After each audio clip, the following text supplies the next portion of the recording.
Guys, meron tayong secret recovery code sa ating Facebook account. Dapat natin itong i-save para in case na ma-hack or mawalan man tayo ng access ng ating cellphone. Itong mga recovery codes na ito ay makakatulong upang mabuksan mo ulit ang iyong Facebook account. Pero dapat, guys, i-on mo muna ang iyong two-factor authentication para mabuksan mo itong mga codes na ito. Saan ba natin ito makikita? Sundan mo lang itong video at ituturo.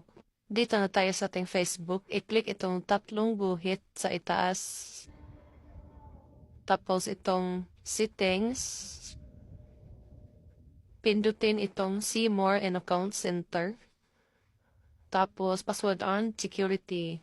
At itong two-factor authentication. Pindutin ang account mo sa Facebook. At dito naman i-enter mo lang yung code na sinend sa'yo sa email. Tapos i-click naman itong additional methods. I-click mo itong recovery codes.